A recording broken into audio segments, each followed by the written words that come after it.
Welcome everybody. For those I haven't met, my name is Vicky from Auswide Bank.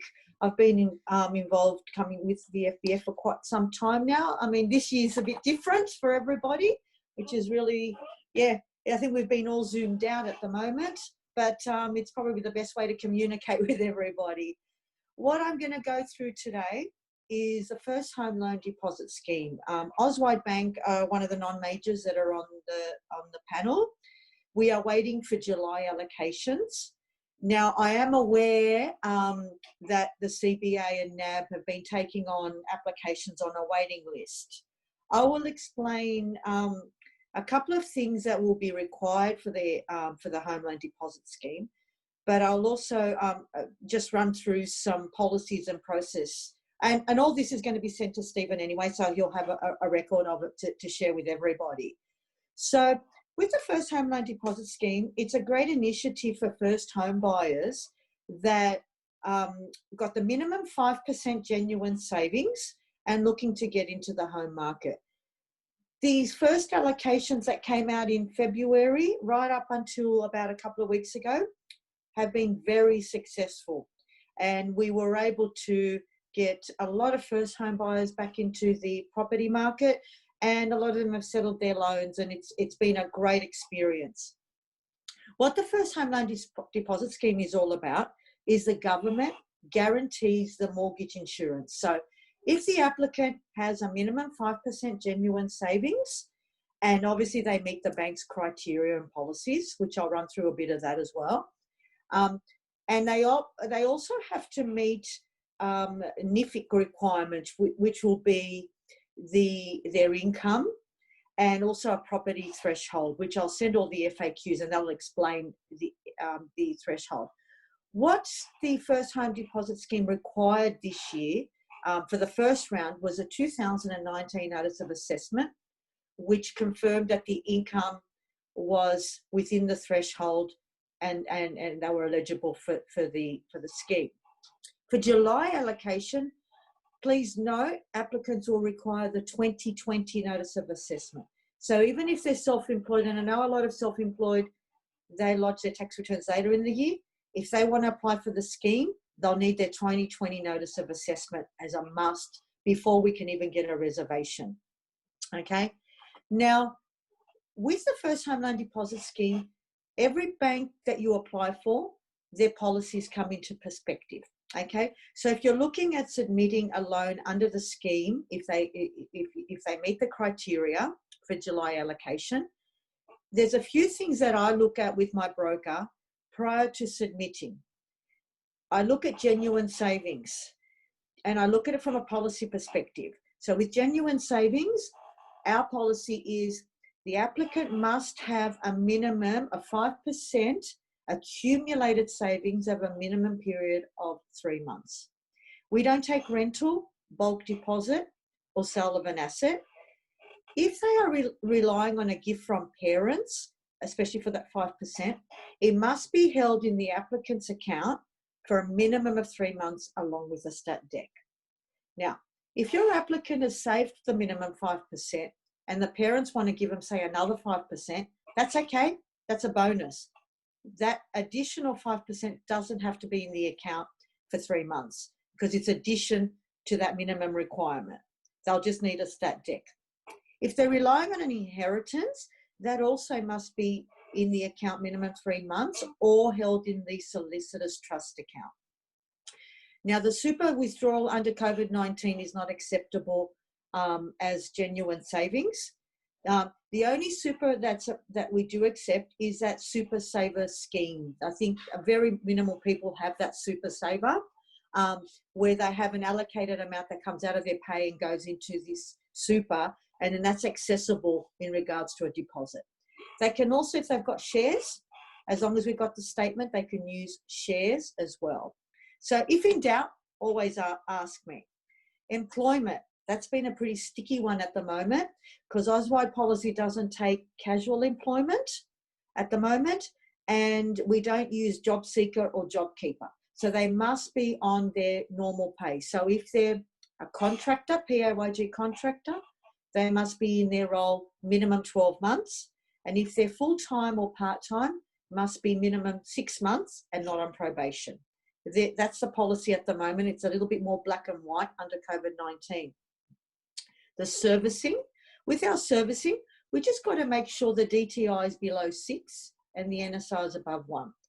If you get a DTI that's above 6, what that means, it's outside of Auswide policy because the debt to income is more than 50%, and that has to be reduced to bring it to under 6. Unfortunately, there's no way around that. And also ensure the monthly expenses are not understated. So scour the statements. The security, this is really important, especially if anyone's applying for a loan under the scheme. If they're looking at a property that's in what we call a restricted postcode or a high density. So say, for example, you've got a customer that is looking at doing the first home loan deposit scheme, but they found a unit in, say, Parramatta. Parramatta is classified as high density. So what we will be looking at from a policy perspective, we'll adapt QBE's guidelines. So if they've got a loan under the scheme and they've purchased a property or looking at purchasing a property in, say, Parramatta, if it's an existing development, it'll be 90% LVR max. And if it's a new development, it'll be 85. So if you've got anybody that's looking under the scheme, before you apply, run it by me and talk with your client, because it will reduce their LVR, unfortunately.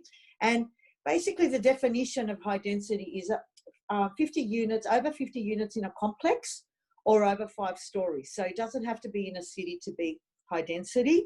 If it follows that criteria, then it'll adapt to QBE's guidelines. So it'll be, like I said, if it's an existing property, it'll be maximum LVR of 90%. And if it's a new development, it'll be 85. If you've got an off the purchase plan, please make sure it's at lockup stage. If it's not at lockup stage and the valuer can't go in, it's no use. We can't proceed. So, I mean, you can do a pre-approval under the scheme. The only time we're accepting pre-approvals are only under the scheme. So normal pre-approval apps are not accepted at the moment. But if you've got one that's going to be off the plan, but you're doing a pre-approval, which is 3 months, but you know in about 2 months' time it'll be at lockup stage, that's okay. You can do that because you're not doing anything until it's ready to go. The dwellings, all dwellings must be over 40 square meters, and that excludes balconies and car parks. So basically a rule. Must be more than, obviously the bedroom has to have a separate bedroom with a door and a window, not a partition. Okay, it's really important. Now, if you're doing a first home loan deposit, that's a land and construction. This is really important to know. Must have both land and building contracts at the same time under the scheme. So we don't do the land first and settle on the land and then the construction. Under the scheme, it's a requirement to have both contracts. With the contract for the build, it must have a progress payment schedule, plans and specifications, and the contract must include the driveway, fencing and landscaping. So we have a finished property when the valuer goes in. So if you've got anyone that comes to you and says under the scheme, oh, look, they're still negotiating the build, but can we do the land? The answer is no. If you're doing the land only and then the build, that will reduce your LVR to 90% and you won't qualify for the scheme. Another thing in regards to the scheme that only came up very recently because their FAQs weren't very clear. If you've got any clients that have got minimum 20% in their savings account, so they've saved 20%, irrespective of whether they use only 5% towards the purchase, they actually don't qualify at all under the scheme because they have actually saved 20% and NIFIC will tell them they have to spend all that 20% towards the purchase, which is a bit of a bummer because we get a lot of clients that may want to use 5% towards the purchase and then say buy a car and furniture. They can do that, but however, it won't qualify them for the scheme. So when you get someone under the scheme, check the statement. If they've got the 20%, they won't qualify, unfortunately. That was very, very vague in their FAQs. In their FAQs, they said that they can have the 20% and they can use only 5% and the rest to buy furniture. But they didn't actually say if they've got the 20%, they don't qualify. But I will be sending out, there is the process and the forms. There is a new declaration form that NIFIC are going to send us. So we're waiting for them to give us the nod. As soon as we get that form, I will send out the forms, the process. With the pre-approvals, just so you know, under the scheme, they're only data-driven. So I strongly recommend any broker that's going to do a loan under the scheme, workshop it with me first, make sure it ticks those fundamentals. And if it ticks those fundamentals, there's 50% of the application. With a pre-approval, you won't need very many documents to submit, and that'll be in my process. Once it goes for full approval, if we've workshopped it and it's ticked those boxes, that's fantastic. Half your battle's won. Just check though, when you're doing the application or speaking with your client, that, you know, that their employment is not casual or they're not on part JobKeeper or anything like that. Make sure you tick all that, because we don't want anything going pear-shaped. If they're relying on, say, overtime and allowances, just make sure it's a condition of employment, because we will be getting that confirmed by the employer. And I noticed these last 2 weeks, the employers are not confirming year-to-date figures. They're confirming figures much lower, which in effect affects servicing. So just little things like that. If you workshop it with me, your application won't go pear-shaped. There's obviously stuff that credit might ask for, but if we can get those fundamentals, we're home and hosed. So watch this space. There will be a com coming out for the July allocations. I'm very keen to get it out to everybody as soon as I get these forms from NIFIC, the updated ones, and just pre-position your clients to get their 2020 notice of assessment. Any questions? Thanks, Vicky. That was awesome. I'll kick off just a couple of questions, and yes, please do, guys. Feel free to take yourself off mute to ask Vicky some questions. So, how much longer is this program actually going to run? Do we know? Is it indefinite? Well, I look at February's allocations went till about the 5th of June. So, and funny enough, the 5th of June, we still had about 400 allocations, and somehow someone just wiped them out in one go in June. So, but this time round, from what I can see, don't forget also, we've got that 25,000 home builder grant coming up. We've got, we don't have, because they're state-based, we don't have the information from the government yet, but I do have an FAQs that they've released. But what we're looking at with that as well is how it's all going to coincide for construction. But I think this time round that everybody's more prepared. So I have a feeling they'll go a lot quicker than the last round. So people can get their LMI paid for by the government. That's what this is all about. Guaranteed by the government, which is great. They can get a first home buyer's grant. They can get their stamp duty waived if it's under a certain threshold, and they can now get an additional 25 grand from the government. So it sounds to me like now's a good time to be a first home buyer in certain parts of the country.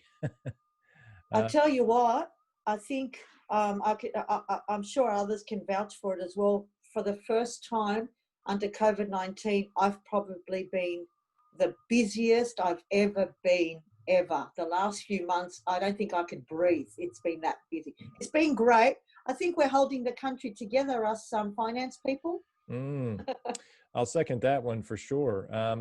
How many of you guys, now let's see, we got a few hands up. So Greg, your hand is up. You can just take yourself off mute. But my question for you guys to ponder while Greg comes on is, what have you done, I suppose, or have you done anything to get this message out around all this free money? Like, it's ridiculous. I mean, I hadn't even thought about it until just now about all this free money that the government is throwing at housing. So I'd love to hear if any of you have any insights or stories on that. But Greg, go right ahead, bud.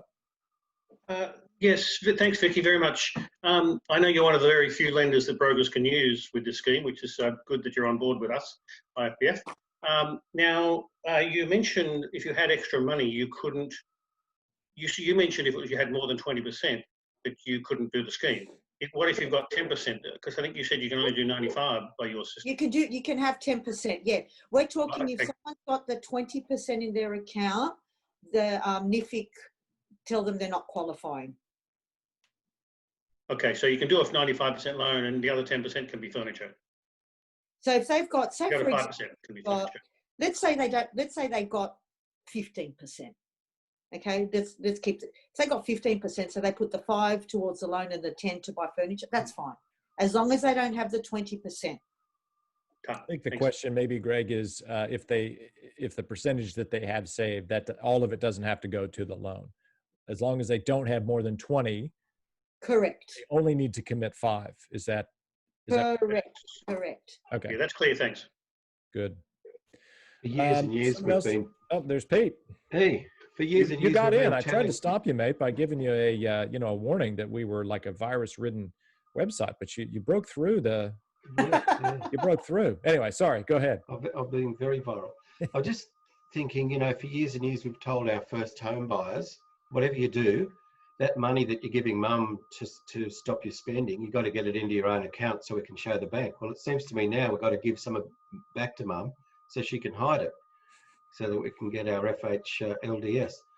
But Vicky, thank you very much for that prezzo. That was excellent. Just on that note, you just said that. I actually had 2 applicants last week where I think they're both 25, where they were actually transferring to the parents' account over the last 2 years to save their money. But the good thing was there was the parents transferred the money back. But the good thing was you can see clearly from the statement that they were saving the money, and they were putting their transactional savings, their savings. So that was proven, which was great. Yeah, no, that's good. Yeah. Well, I'm pleased that you guys would consider that, because I think there's others that are pretty sort of firm on unless we see it there for whatever period. So that's excellent news. But the question I did have, and you may have mentioned it when you were going through it, my attention span sometimes drifts a little bit at my ripe old age. But I'm nearly as old as Mr. Dinty. But poor Mr. Dinte, everyone's paying out on him. That's right. Now I can't remember my question. No, my question was, there's some time frame from the, I understand, from the time that so we would submit an application to a lender, and the lender then would submit the application for the FHLDS, but there's a time that expires. So they need to find a property and exchange. This is a process.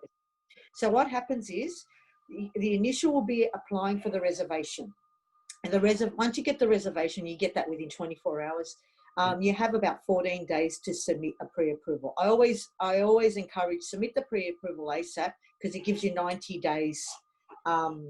It gives you 90 days for the client to find a property.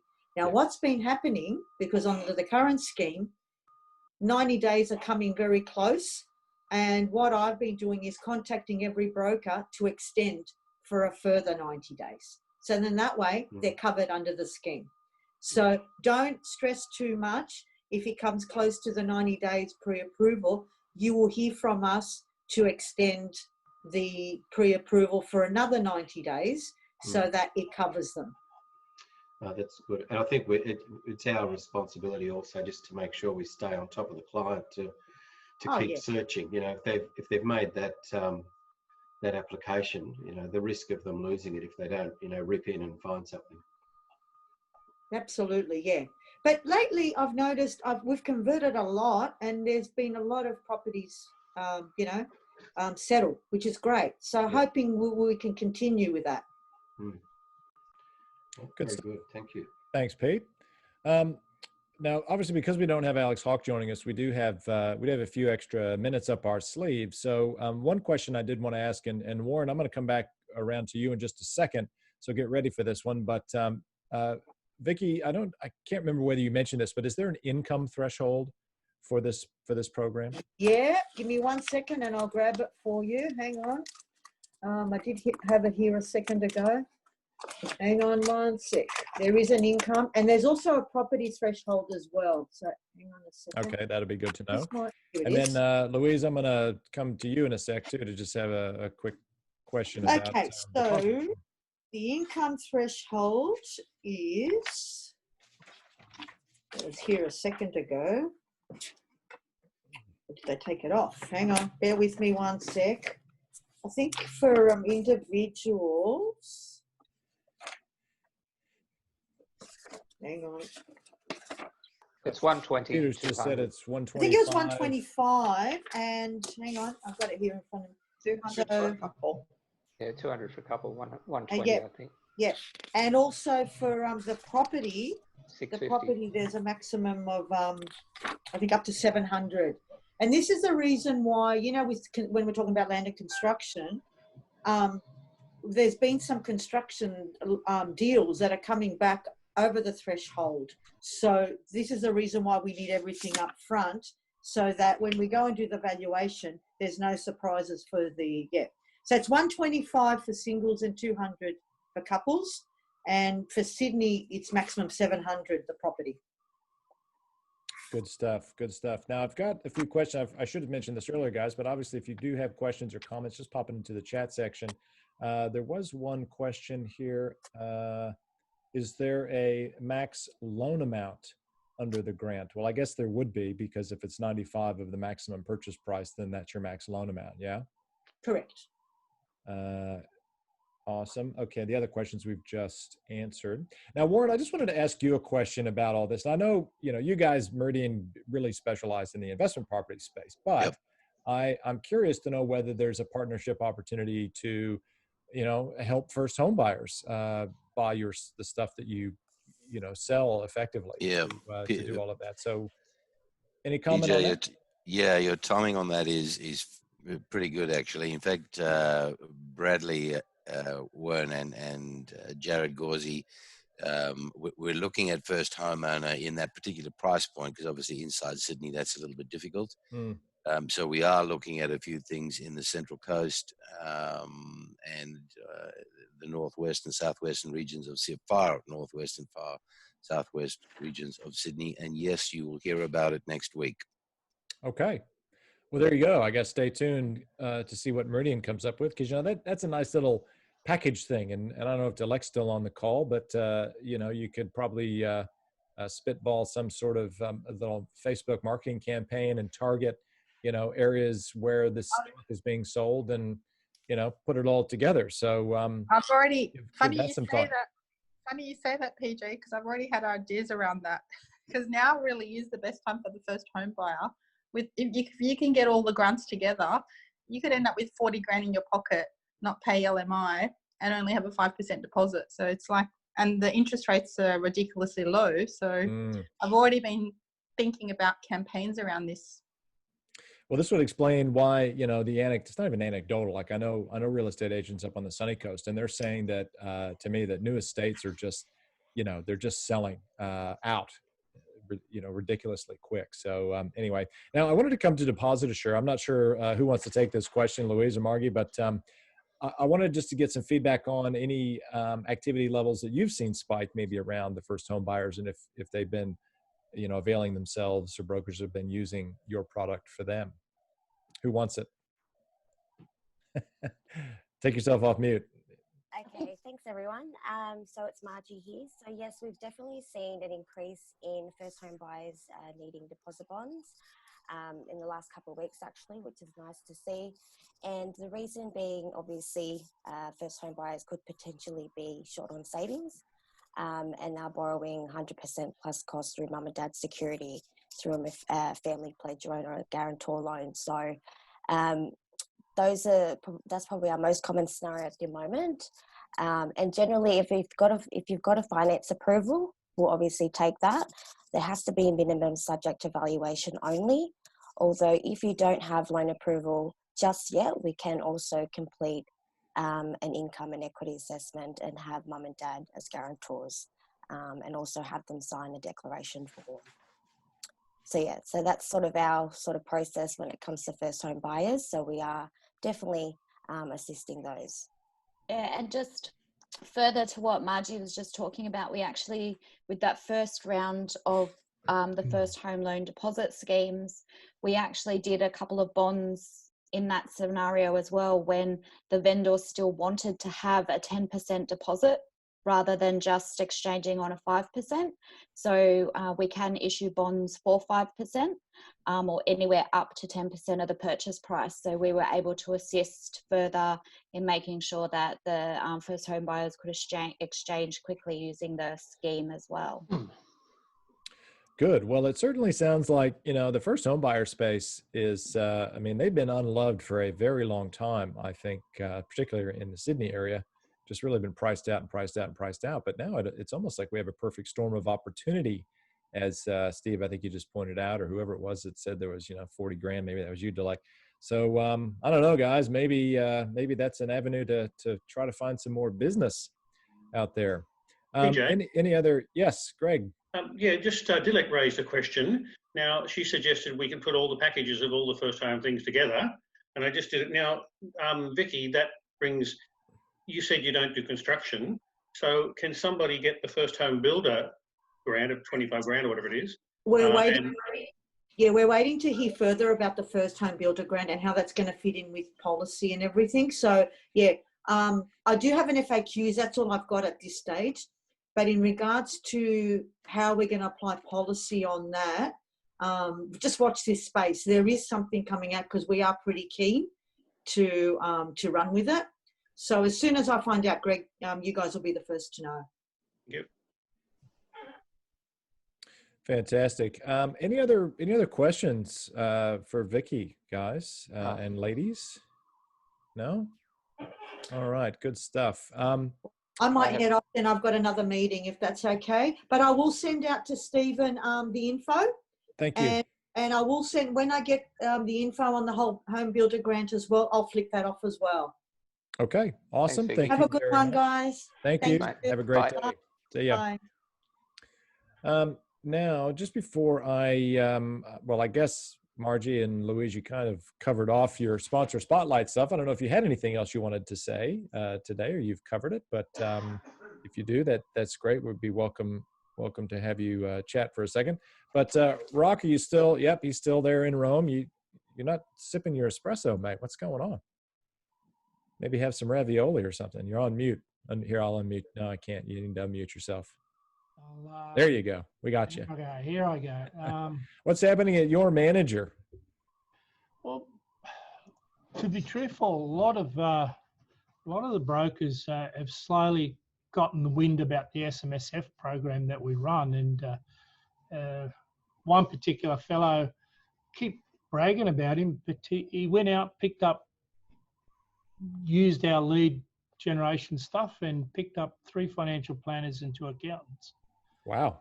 And in the last 2.5 weeks has made, I think we're up to his 7th application. Now, it's simple because most of the majors are in the 6s and taking away the offset facilities that we offer. So there's generally about a 1.25% difference between rates. Then added to that the offset benefit. Next week we'll launch some fixed rates in our SMSF program, which gives people peace of mind more so than anything else.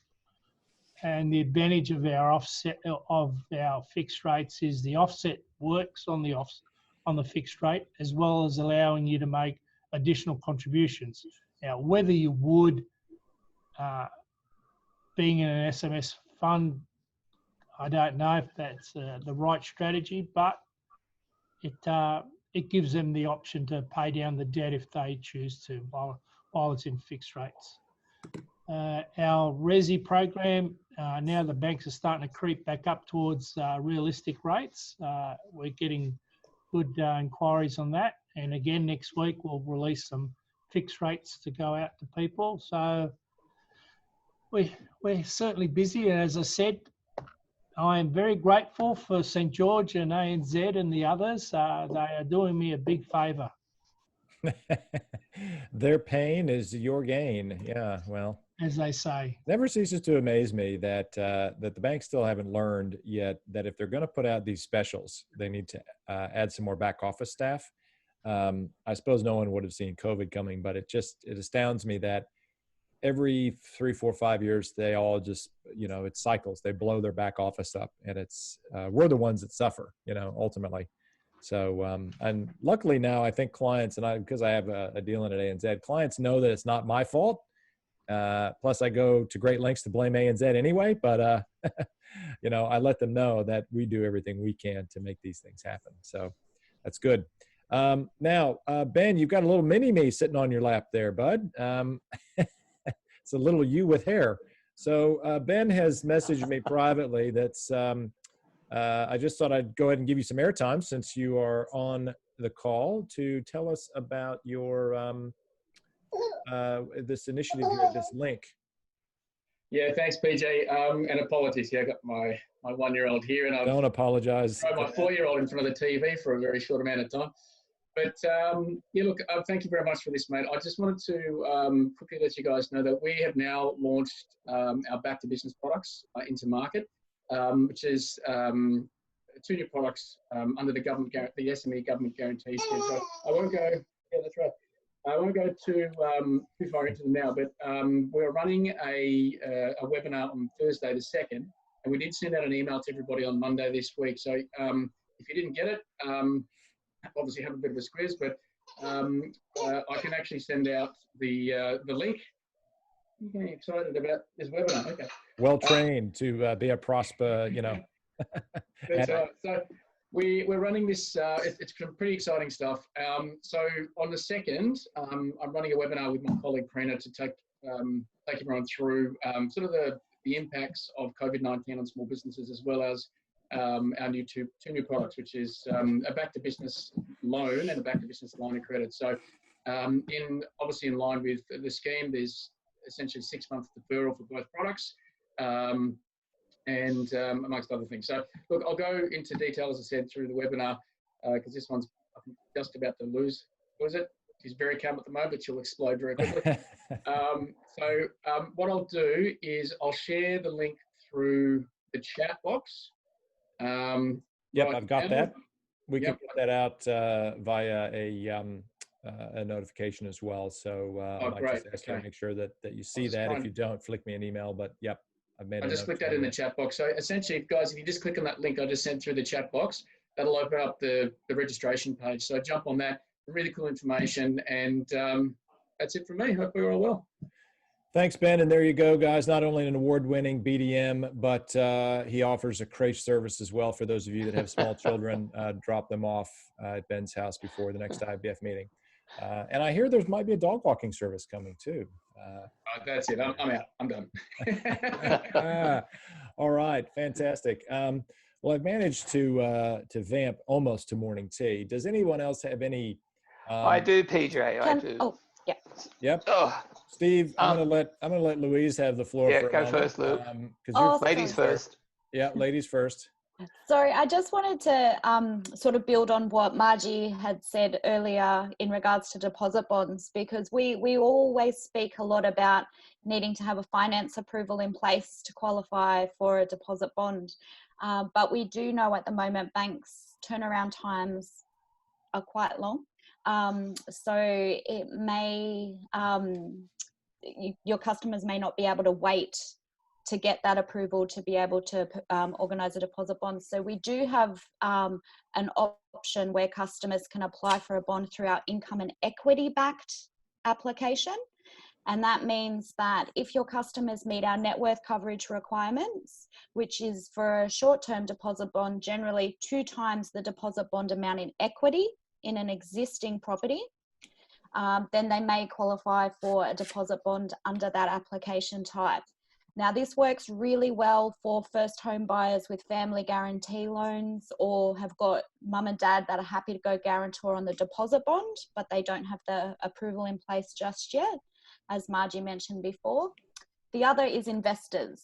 So because it's taking a long time to access equity to put down as a deposit, investors are opting to utilize a deposit bond so they can exchange on the property and then have all funds to complete at settlement.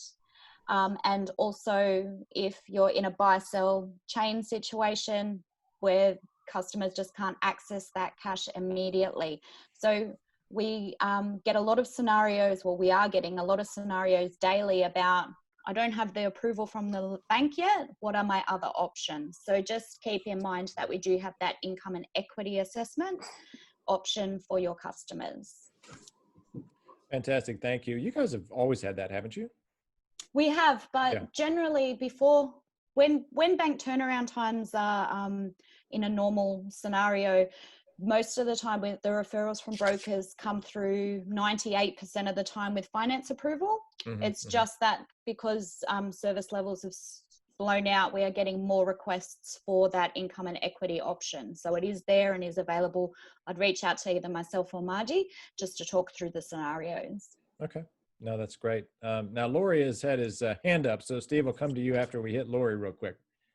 PJ, right, thank you for that. Some interesting news has just come through that the federal court has dismissed the ASIC appeal against Justice Perham's decision to overturn its responsible lending case, known as the Waiagu and Shiraz case. So interesting, ASIC have lost that appeal. Just came through from Mortgage Business on my email just then. So I don't know what impact this will have on living expenses in HEM in the future.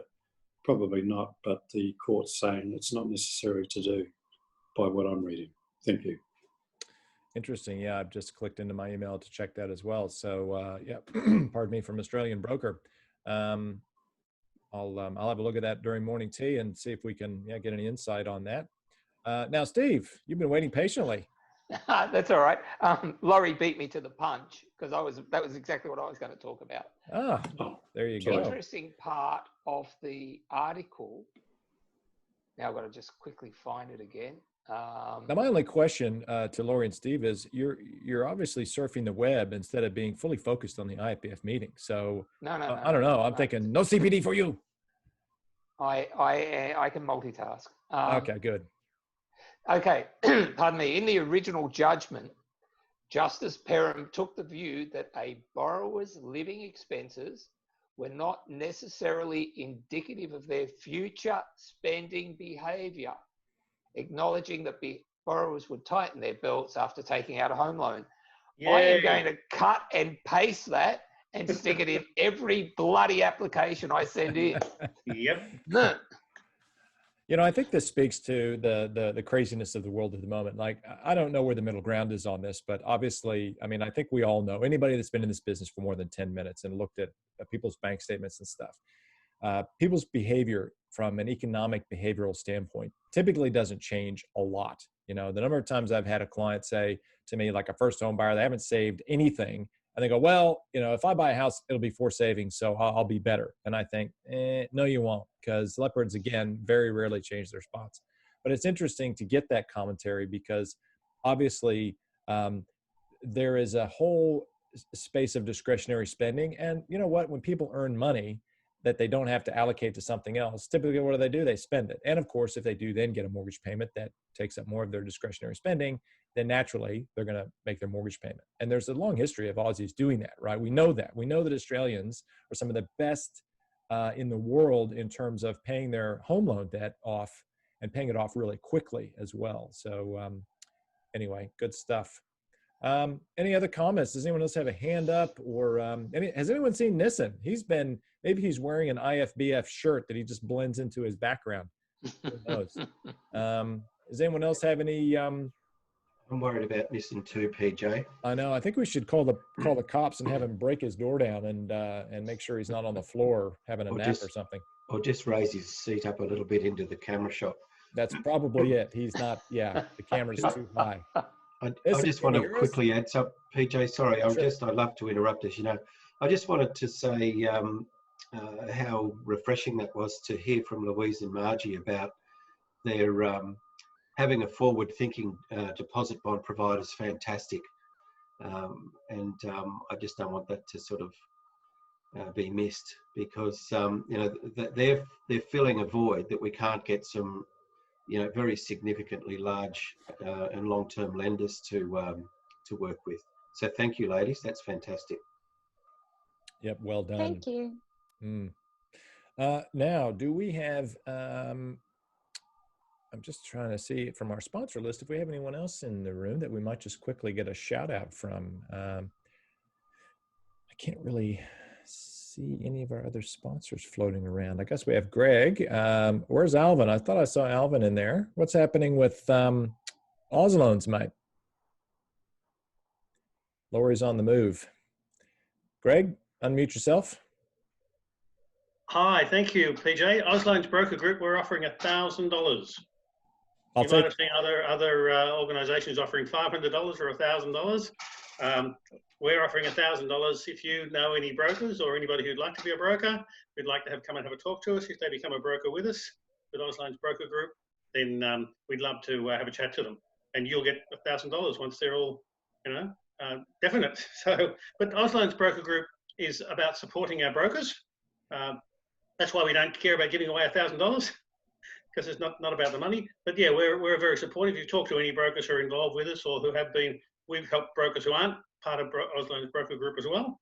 But that's and our rates also are cheaper than anywhere else they'd be as well. So if any brokers want to be cheaper and get more support, have them come and talk to me or Alvin. Thank you. Thank you. It raises an interesting question. This is something maybe as I exit us to morning tea for us to think about for maybe next meeting. But I myself am beginning to question the merit of having a credit license. This started when our steering committee had a meeting with, it was a custom equity group, I think, Steve? Yes. Yep, or Greg, you were there too. And their strategy as an aggregator is that all of their brokers are under their ACL. They don't have their own individual ACLs. Is that correct? I have that right, Greg and Steve? That was your recommendation? I forget if they said that. I'm pretty sure that they said we don't take any ACL holders. Everybody works under our license, and I think that was mainly for a compliance reason. So ever since then, in the back of my mind, I've been sort of debating whether or not it's a good idea to continue having a credit license. So anyway, it's just a thought that I thought I'd put out there for us to potentially discuss at some point to see if this industry will evolve to us not needing credit licenses and just going. Can I make a comment on that, PJ? Sure. Yeah, I would certainly, if you already have a credit license and you're going to just go straight with an aggregator, I would recommend no. I think you would need to come under a group that's supportive, because aggregators are running their own show and everything they do is for them. I'm sorry to be negative, but that's why Oz Loans Broker Group exists, because we're helping the broker from the broker's perspective. Mm-hmm, mm-hmm. If you just become a member of a credit rep under an aggregator, I think you really are cutting your benefits. Mm-hmm, mm-hmm. So join a decent broker group, or keep your license so that you are in control, not the aggregators. And the aggregators really are just a link between the lender, but they are becoming, in their mind, very powerful, and they're actually making us do stuff that's not their right. But they can't. They shouldn't be able to do that with a licensee, only with a credit rep. Can I add something to this? I recently talked to Oz Loan Group about the details of what they're offering, and it really is amazing. So I can vouch that what you get as being part of their group, you probably won't get anywhere else anyway.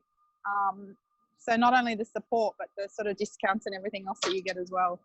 Just thought I'd put that in because I had an amazing chat with them a couple of weeks ago, and I was really surprised how amazing their offer is. Mm. Well, thank you, Dilek. There's $1,000. PJ, Man, if it was as easy as that, you would have been getting every 30 seconds I would have been giving you. Anyway, sorry. PJ, I agree with your analysis of that. I think one of the challenges in licensing, if you've got a smaller group or a smaller number of reps under there, is you do leave yourself open to compliance risk.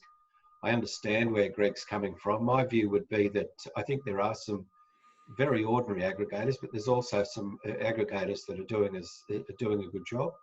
There's none that are perfect, I'd say. Mm. What I would say, though, the important thing now in terms of making decisions about where you would plug in for your compliance and licensing is to make sure that you've got an aggregator that is very open to expanding proactively when new lenders are available, or alternatively, and probably better, an aggregator that is prepared readily without any fuss to allow you to go to a lender off their panel, you know, when I say no fuss, without any real trauma trying to accept that.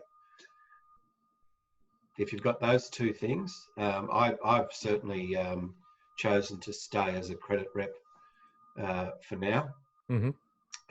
For that very reason. I just think having somebody else be responsible for not just doing your compliance, but maintaining the tools. You look at the stuff we're going through now. If you're an individual credit license holder, you are about to go again through more documentation process. You're now going to have to develop your own statement of financial advice, or credit advice, I should say, and a whole range of other things that are going to come out. I would much rather have a licensee who has a team responsible for maintaining that stuff and also responsible for managing the audit process. Good. A couple of different perspectives there. It's certainly going to be an interesting time going forward now to see how the AFG and Connective merger affects the industry as well. So we had that, I think ACCC approved that to move forward. I don't know if there's any other hurdles they have to get over other than working on if they can play nicely together in the COT. But other than that, it'll be interesting to see how that actually impacts the industry. So to be debated. So I see Leah is in the house. We're about to break for morning tea, Leah. So you can unmute yourself and say hello if you like. I see you've got your lovely background going there. Hi. Hi, gorgeous. Hi. So Leah's going to be presenting after morning tea on a variety of topics. Nice to see you. Well, not in person, but you know what I'm trying to say, up and about and chipper.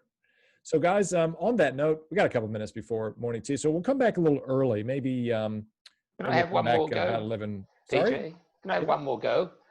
Sure. I'm getting exceedingly frustrated with lenders over JobKeeper. You've got a number of them will accept the income, and there are others who are obviously absolutely dim-witted in not accepting this income with certain occupations. I had one lender the other day knock back a dental nurse who works for one of the largest dental conglomerates in this country. She has gone from physically working 56 hours a fortnight down to about 30, and the balance of her income is being, you know, the whole income is being supported by JobKeeper. And the lenders come back, oh no, you know, we're not sure about that. It might not be stable. Do they not know that this is government funded? It's an interesting, it's an interesting issue that we've got because, as you all know, I'm a financial planner and I do a lot of financial analysis, and there's a lot of government stimulus right now all over the world, including Australia, and that's going to start to run off from about September. So we're going to start to see withdrawal, at least at the moment. I'm sure that they will renew this stuff. They'll almost have to, right? Because as soon as they roll these programs out, people get used to them.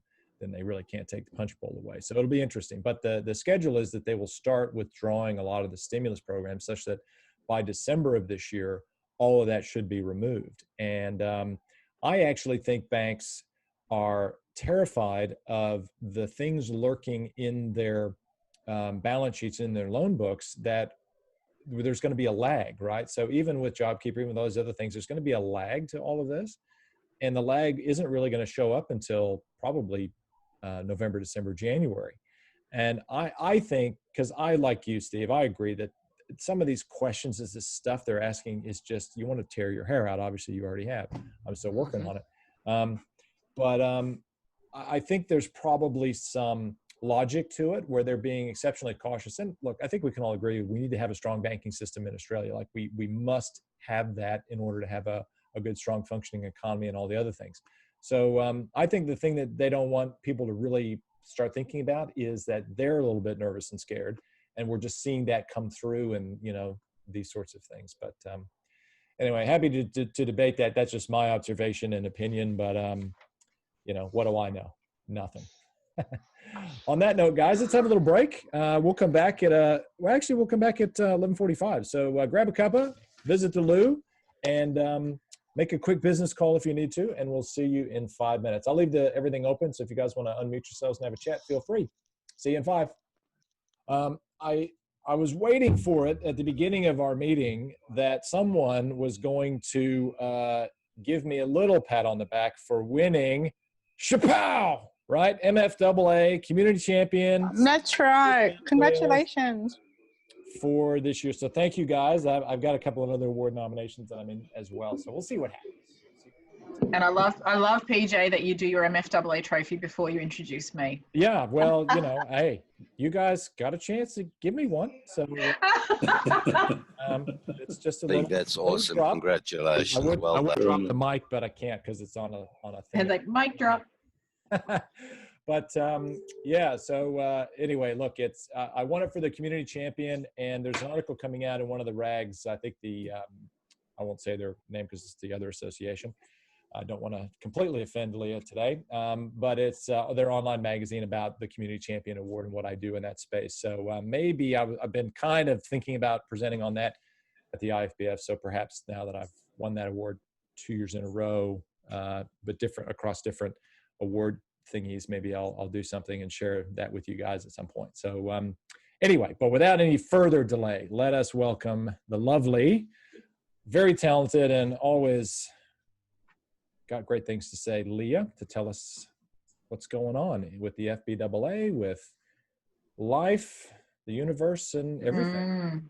Life, the universe, and trying to stay away from Groundhog Day. So what I will do first and foremost with PJ, I'll officially say it so it's on record. Congratulations on your MFAA award. Thank you. You know, it's regardless of who you win the awards through, guys. You're putting yourselves out there, and for me, it's so important to see that people have got the confidence and the courage and the conviction to go through the nomination processes for awards. And just reminding everybody else on the call that ours will be next year, and I'm expecting a submission from all of you.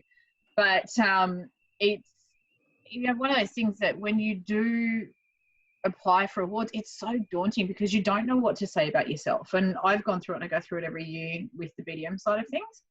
And I also get to see people's award submissions when they come through for our awards when they're normally in November. So it's always an interesting time. If I can give anyone a bit of feedback about awards up front, though, is if people are asking you questions in awards, don't skip over the questions because you don't want to answer it. Or if they ask for 300-word answers on things, try and give them close to 300 words in your answer. And it just shows them that you are committed to applying for the award because you really do want it, not just because you have to do an application for an award.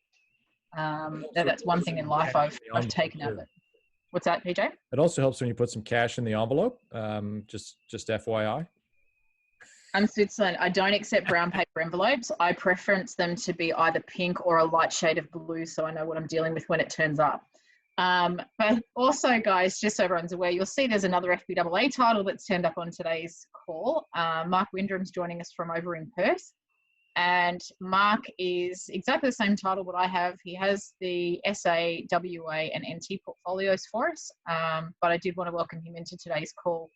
He will be replacing me on next month's call with you guys, and I'll explain a little bit about that shortly in time as well. But for the most important part of what wanted to go through for everybody today, we've gone into market, for those that don't know, with what's hidden behind me, which is the FBAA Broker Support Pack. And the Broker Support Pack was a COVID relief situation that we came out with to say to our brokers, hey, we're here and we care. What it does is it gives you as brokers, whether you're FBAA or MFAA, the ability to download a set of tools that you can use on social media or your email signatures, or you can email out to your own client base. Now, what that entails, I've got my words going really well today. what that entails for you guys is that you can have an email banner, which if you've got an email from me recently, you'll see it on the bottom of my email banner, that it has a broker support program. It has a call to action set behind it for brokers as well. So it actually has the call to action saying, call your broker. What we found during COVID through many social media groups is that local community groups were asking where their finance brokers were, if there's a finance broker that their local community could recommend that they actually deal with during that time. So the Call to Broker campaign was set about to encourage the general community to stop going through the door of their local bank. And I'm sorry if anyone from the Big Four is on this call, I'm just shouting it out there now. It's that we want consumers to understand that brokers are actually better trained to go through environments like this. The biggest belief that the FBAA has at the moment is this is the time that brokers will shine, and moving forward into the best interest duty and things like that, our belief is that we will take over, you know, going into the 70% of market share, which is somewhere where the UK is sitting at the moment now as well. So all of the things like this weren't just created for FBAA members. We went out and said, look, this is a really frustrating time for everybody, and we made this available to all industry. And all you need to do is simply go onto the FBAA's website, click on the broker support pack, which is the logo behind me. It's the same logo on the website. That will take you into the whole platform, which is, as I said, it's got everything from email banners to Facebook banners to social media banners. It's got flyers you can email out to your clients about redraw. It's got information about the ramifications of if they did go into their bank and applied for hardship. So all of that is available completely free of charge on the FBAA's website. What we also did for those that are on the call that are members of the FBAA is we turned around and made a decision that if you're experiencing any kind of financial hardship and your renewal is due now, we can actually split that payment over a 3-month period. So you don't have to make a bulk payment up front. And we can do that for anyone that's looking at joining the FBAA at the moment as well. So we can actually take a bulk payment, split it to the 3 to make life a bit easier, because it is hard times for everybody out there at the moment. And also we still have the MTI program. So if you are an MFAA member, which Laurie just asked me the question before, if you are an MFAA member, you can hold association memberships with both associations. You don't have to be one or the other. If you choose to be both, you can have both. The advantage at the moment, if you are an MFAA member and you are wanting to look at the FBAA, you can have a membership with us for a period of time for free. And what we do is we credit the difference between what your MFAA membership expiry date is and today's date. So if it was, as long as it's more than 1 month, so if you've just renewed, you potentially would have a 12-month free membership with us. So if anyone's got any questions about that, feel free to reach out and let me know. I can always email some information over about it. But at the end of that 12 months, obviously it's a normal renewal period, and you might choose to keep both. You might choose to keep one of us. You might just turn around and say, Leah, it's easier to stay at the MFAA. You might turn around and go, you guys are awesome, which is what everybody says, and you'll stay with us. So you've got that advantage of doing that as well. So there's so much out there that the FBAA has done during the COVID lockdown period. I've just got a message from Anil, and Anil, I'll send you an email shortly on that one. So during the COVID lockdown period, we kind of reached out and said, if we were in the shoes of our brokers, what would our brokers need? And that's why this came about. So hopefully for you guys, there is so much information in there, and it does change daily. There's a great video message in there as well that you can use on social media that actually appeals to the consumer audience to say to them, hey, you really do need to speak to a broker. And we found out through a lot of SMEs, when, putting it bluntly, the shit did hit the fans, they were looking for brokers to help them get out of where they were at, and how do they access the government schemes, and what do they do with the government schemes. All of that's something that the Big Four banks partially are trained to do, but they're not trained at the level that you guys are. So you really do have the upper hand in that environment. And I think it's great that one thing I learned is we've only in Queensland come out of recent COVID restrictions, for better words, and able to catch up with each other again in a small environment. And I've been talking to local coffee shop owners in my own area, and I didn't realise, you see all this chat online about how hard they've been hit. And I was one of these people that went, you know what, small businesses will bounce back. Everybody should technically have a contingency plan. And a lot of the small businesses here didn't have contingency plans. They, the biggest belief is that life would just be normal and none of this would ever happen. So it was important to sort of say to them, hey, you know, this is where I work, this is what we have behind us, and if you ever need a broker, by all means, give us a call or jump on our website, because you can look up the brokers on our website that are in your local area, and a lot of them didn't know that. So I think it's really important that your local community also knows who you are and what you do.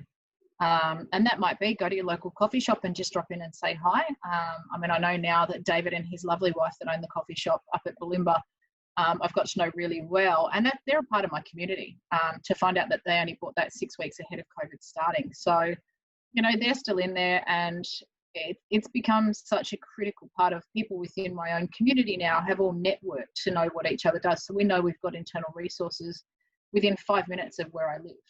And I'm also going to say internal resources being, I've also discovered that there's 6 BDMs that live in my local area since lockdown. So it's one of those things that unless you step out of your comfort zone, you're pretty much not going to know that you may have business as close as your next door neighbour. So it's the main thing I can say from there. And that's pretty much in a nutshell where the Fpaa is at the moment. Now with best interest duty, my favourite subject at the moment, there's a lot of chatter that's come out about the report. And look, I'll agree with some comments that were made on Finance and Coffee the other day that it looks like exactly the same report that came out in February.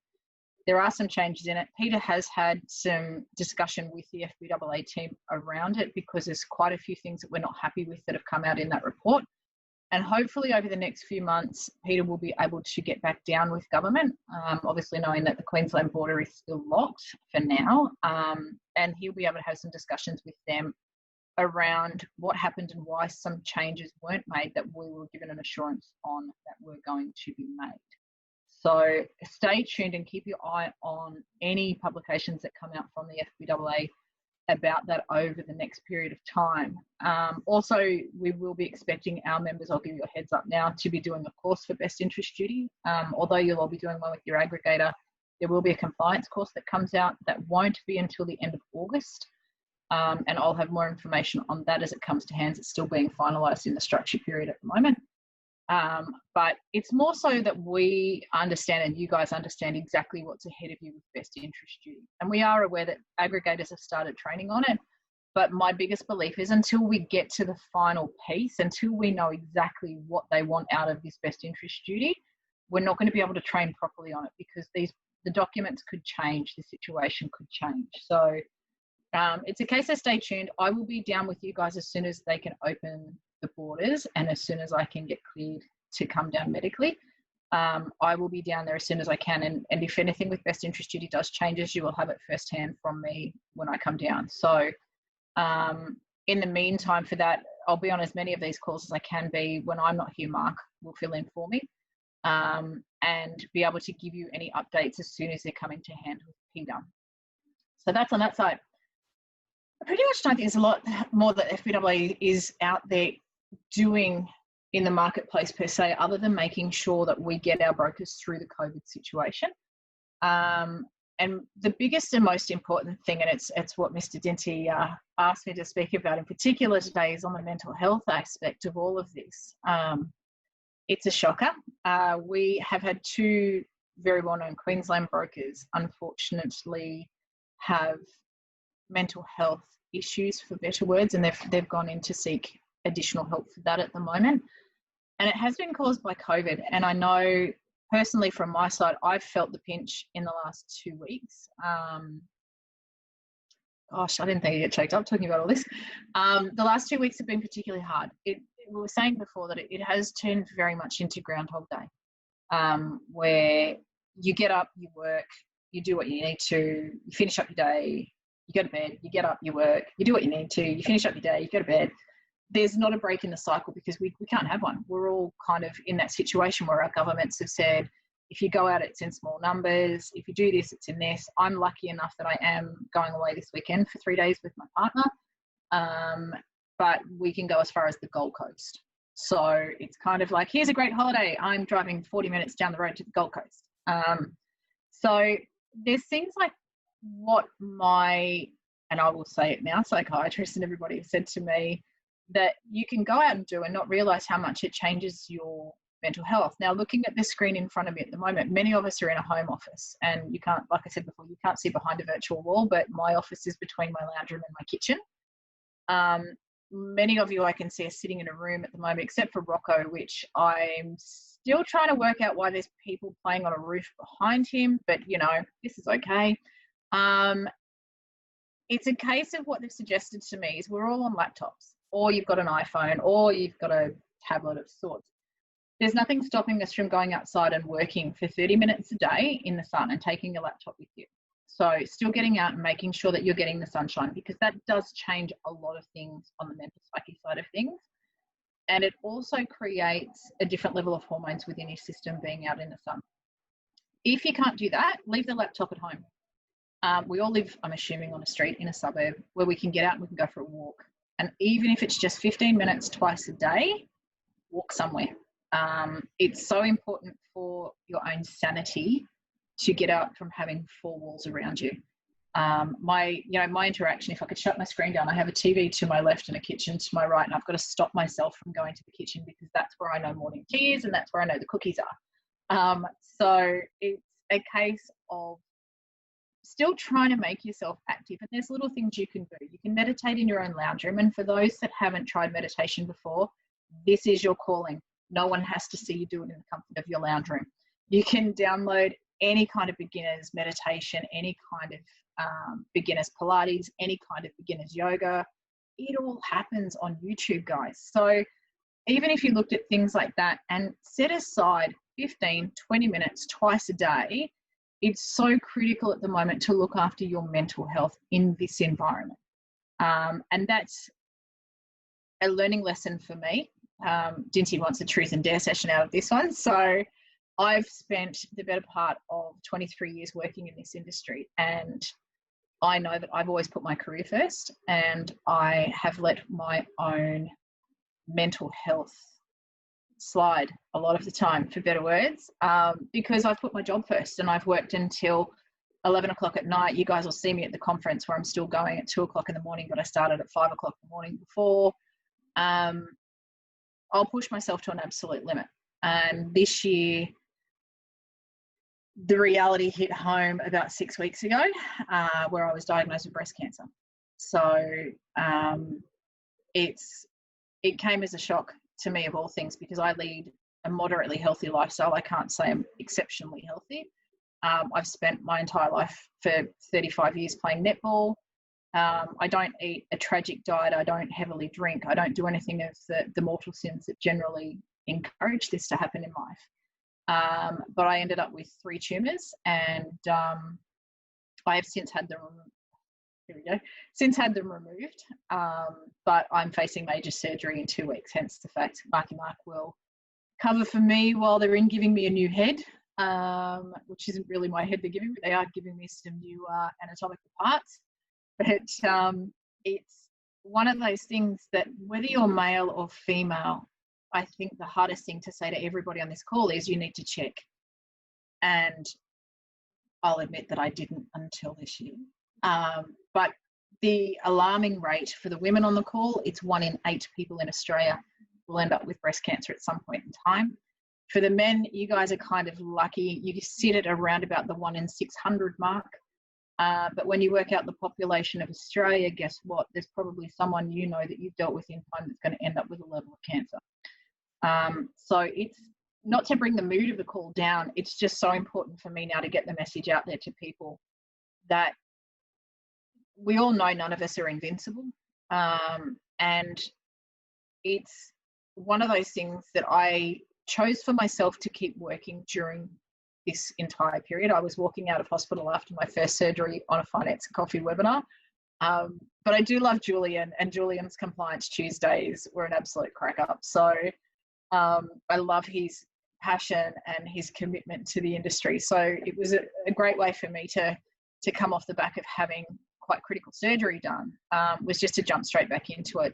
I'm not saying that everyone's built like me though. And I've seen some people try and do it that have not come out the better end of it, that it can be quite damaging. I do live on my own in Queensland, so the support I've had through doing virtual sessions and things like that has kind of kept my spirits incredibly lifted.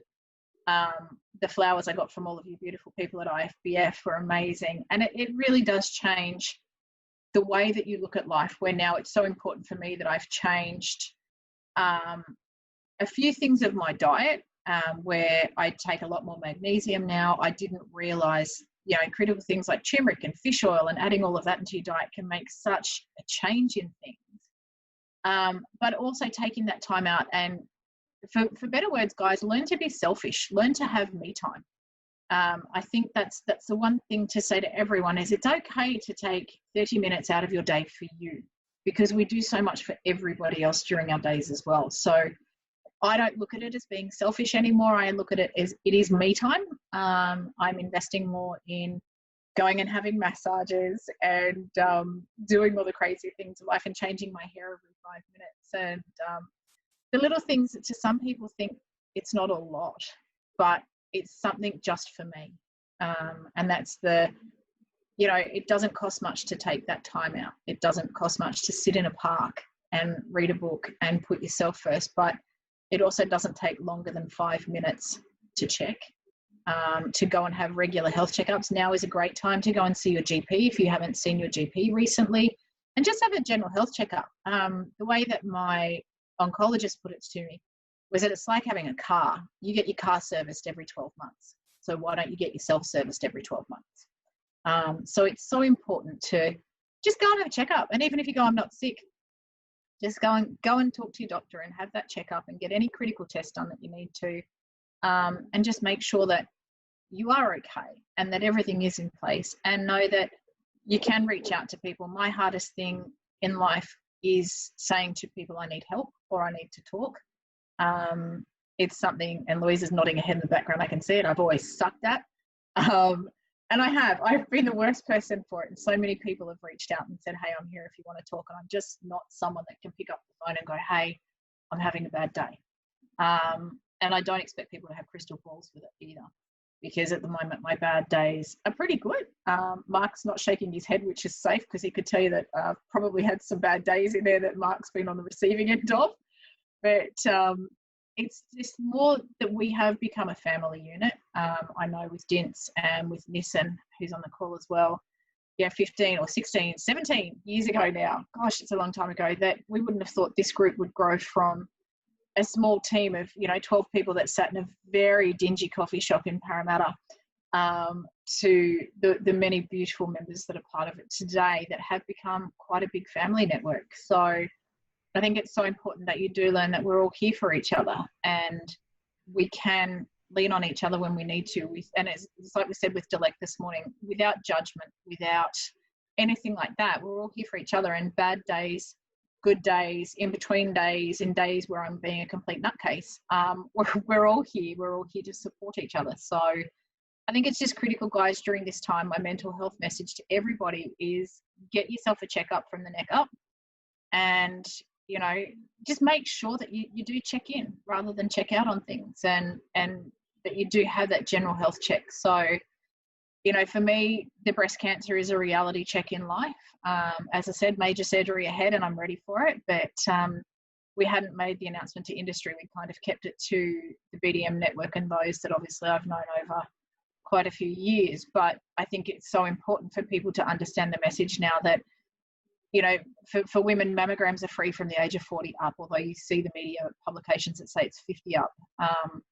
If it's someone in your family that you're worried about, let them know that you're worried about them and that you can talk to them and they can talk to you. So I just think it's critical at the moment that we all realise that we are in this lockdown together. For anybody that may be logged in from Victoria, look, we'd like you to stay there, but we are here for you.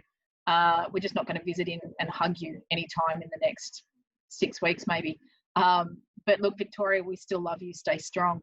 But it's just a case now, guys, that as soon as we can get back together, as soon as I can get out of Queensland and come down and see you guys, I will definitely be there. And in the interim, while Mark's not as funny, ravishingly good looking as what I am, he'll be filling some pretty big shoes. They're a size 8, and as you'll all agree, usually stilettos. So I'm going to be interested to see that moment. But he'll be filling in for me. So if you've got any questions, my email will still be coming to me. Mark will be responding though. my phone is always on though. So if I can get to it, I will. Anybody that has any questions about the Fpaa, if you're not a member and you want to download BSP, by all means, jump on the website and do that.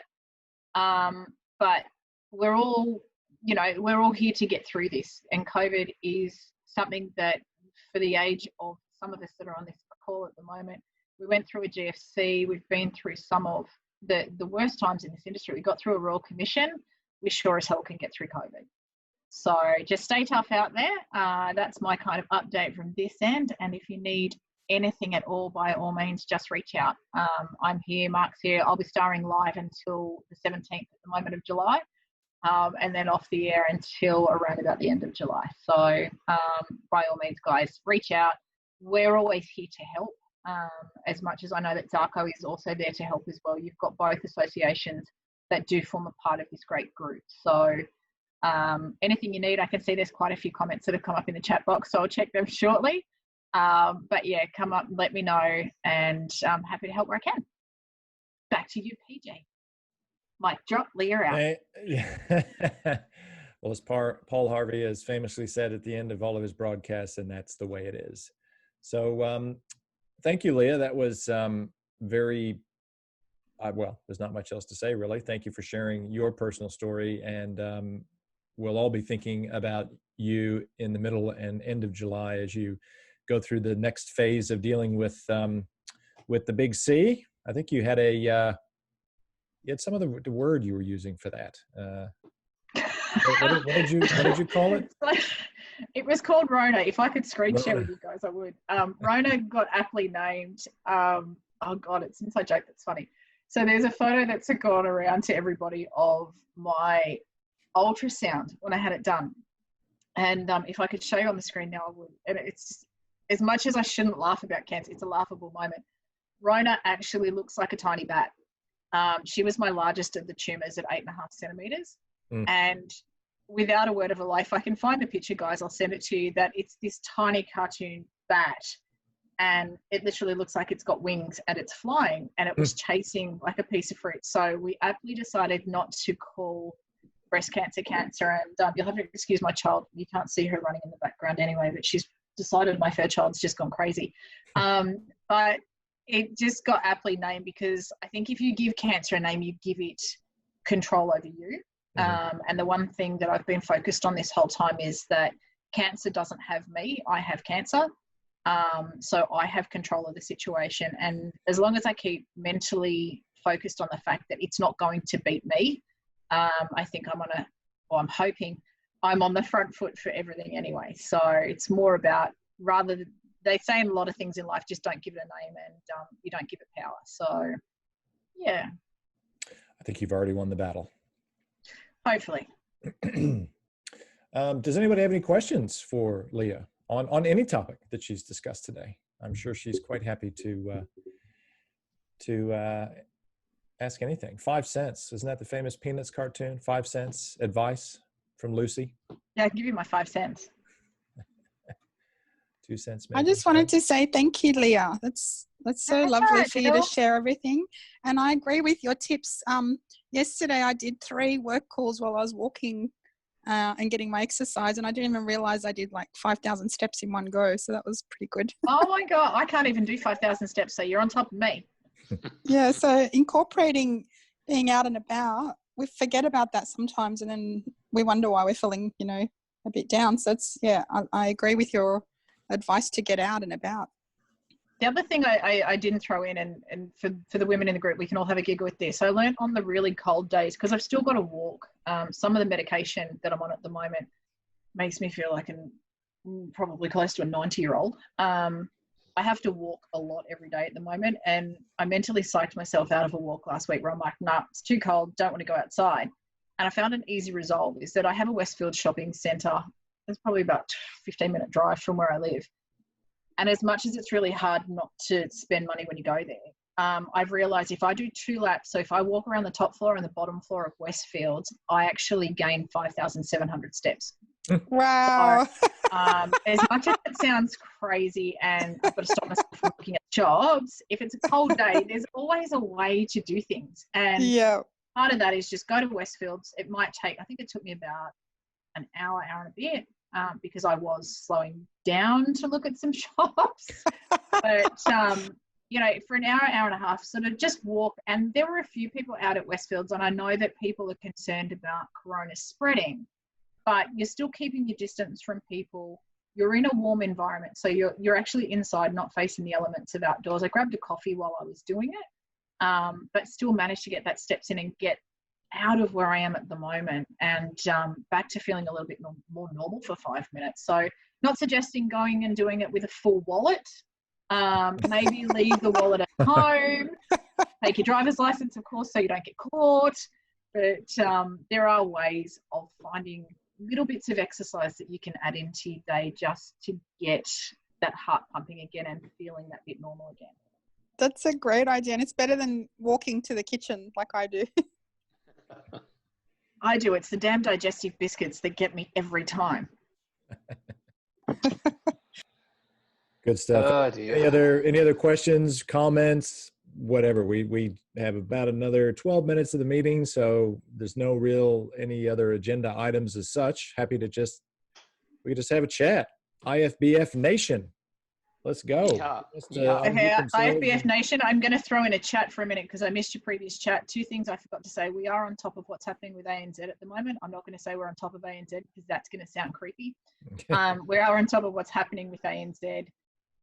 There's very little we can do it at the moment. Pete is across where they're at, what the time frame turnarounds are like. We're also monitoring very, very closely from a couple of other lenders that are creeping back up there.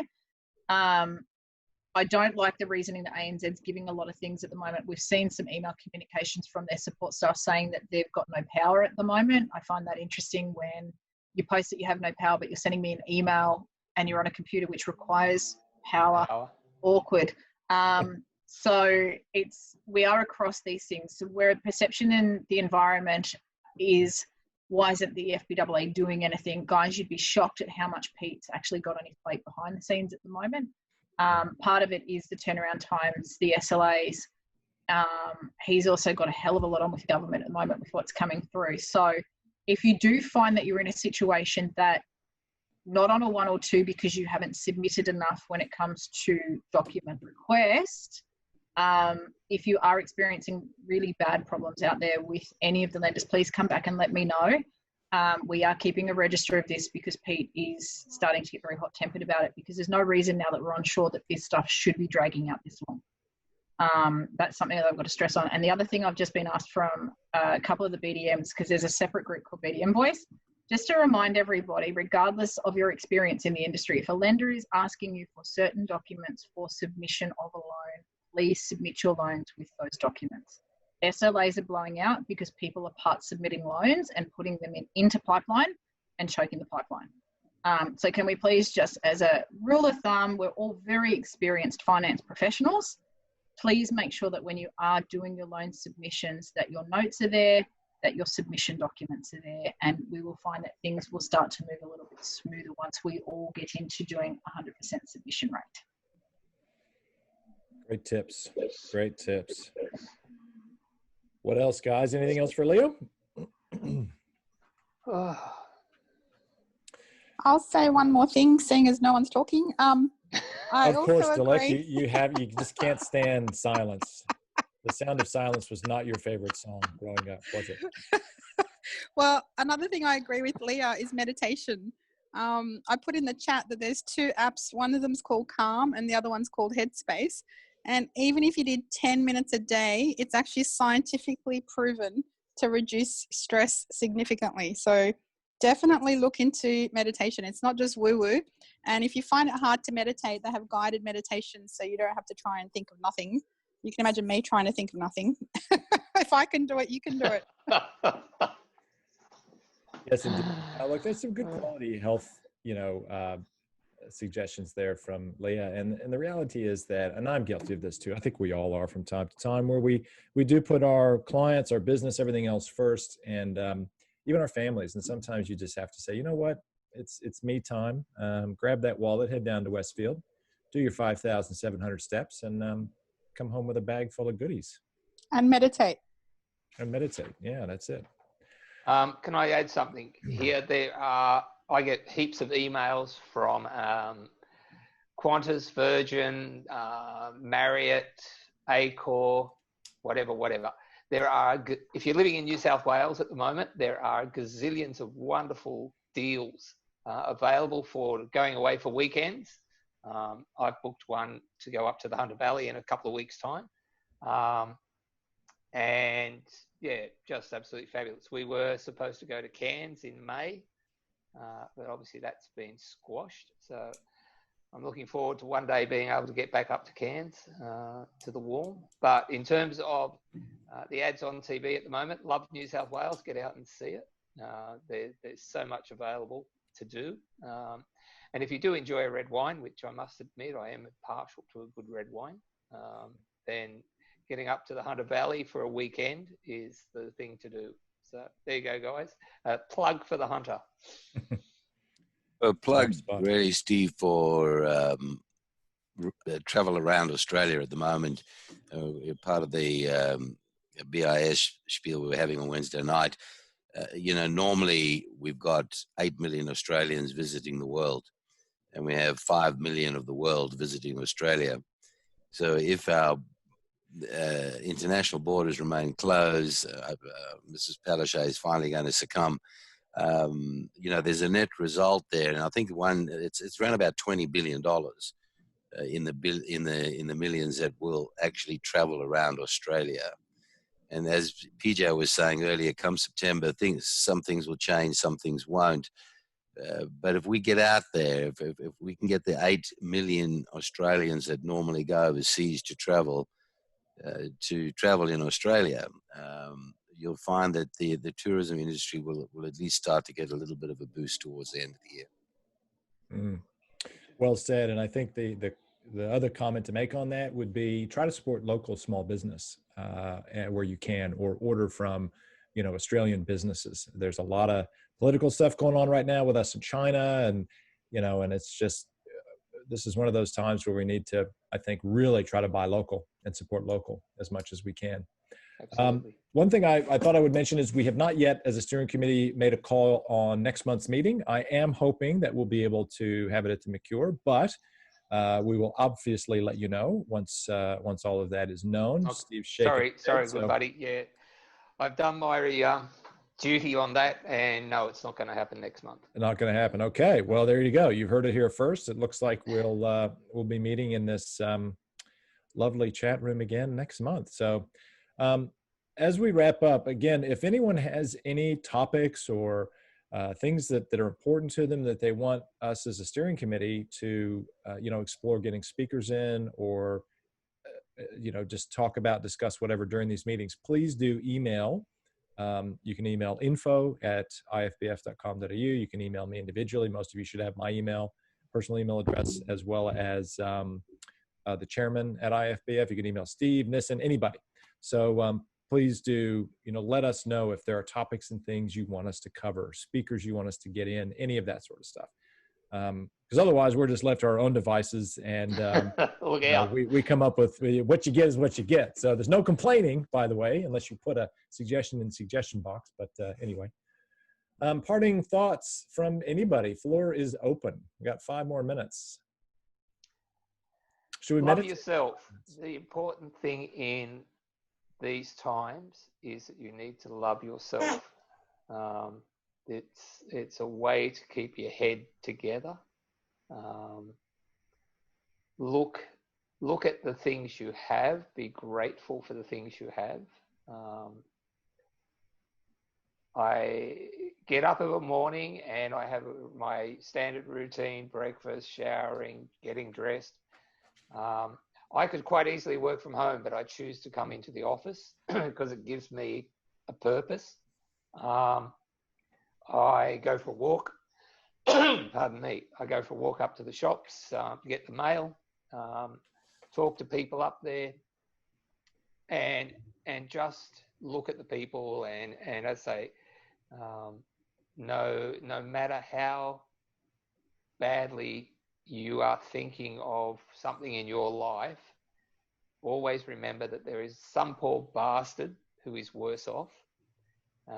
And my greatest fear in life my absolute greatest fear in life is to meet that poor bastard who is at the absolute bottom of the worst of the worst. Because if you think about it, there's obviously got to be someone, and yeah. So be happy in yourself, love yourself, family, embrace your family, and I say you look around the world, you watch TV, try and avoid the news. It's just absolutely pathetic. You see all this shit going on over in America, for example. You don't need that brainwashing. The people that are demonstrating about different things. I don't think it's going to make a scrap of difference to anything in the world. And as I was taught many years ago, I can't change the world, but I can only change my world. So be the best you that you can be. Grow plants. I've been chatting with Carol. Look at that bloody tree that she's got in her background there. That is magnificent. I would kill for that. So grow plants. That's always a good thing. If I could show you I have a fig in my office, Carol, and it has actually hit the ceiling and is now traveling about 3 feet along the ceiling. It's so damn big, and everyone comes in and goes, "What the hell?" So, all right, that's it. I'm done. Have you tried growing marijuana like that, Steve? Yeah. Oh, if only. When I was young. Very quickly, sorry, if someone can please help me. I'm having problems finding a lender that will accept border income and the owner-occupier. I've tried Bank West, who were doing it. They're no longer doing it. Fastland stopped on the 4th of May, accepting that sort of border income. She's a great client, declares her border income in her tax returns. It shows in a bank account. The 3 tenants she has are under agreement, and she takes bonds. Is there a lender out there anyone knows that takes rental income from the owner? Pete, have you tried 86-400? Say again? Have you tried 86-400? No. You might want to give them a call because they do tend to delve into some really good areas, for better words, where they'll go where most lenders won't go. Thank you. But you'll need to have them on your panel. Sorry, mate? You'll need to have them on your panel. I've tried to get a direct accreditation, and they won't give direct accreditations. Okay. It's right too. Alvin's just said the better thing. Better choice is also an option as well. Okay. Liberty? Who? Liberty? Yeah. Yeah, what sort of rates are? No, a bit higher. I'm not sure. They used to, but if you get stuck, they're always good at that kind of thing. What about a commercial, Peter? I mean, yes, it's a rate's probably a little bit higher than resi, but a lot of the commercial deals where it's a resi security. Yeah, she's with VMG at present. She's also PAYG and no ABN. Yeah, it doesn't matter. I would talk to Ben Wilson from Suncorp. Yep. Because their commercial rate or commercial loan, but with the resi security, it's not much different to a standard resi loan. Okay. Speak to Ben. Yeah, and I mean, treat her like she's self-employed. You've got the tax returns. Okay. Thank you. Thank you. Well done, guys. We got to 12:30. Everyone have an awesome weekend. Thank you for joining us and sticking around today. And again, next month we'll be back here. Same bat time, same bat channel. Yep. Please do let us know what you want to talk about, what you want us to bring in speakers on. And guys, thanks to all of our speakers. Leah, thank you. Thank you to Vicky and all the sponsors as well. Have an awesome weekend, guys. We'll see you at the end of July. Take care, everybody. Happy New Thanks, Year. PJ. Happy New Year. Thanks, everyone. Happy New Year. See you next time.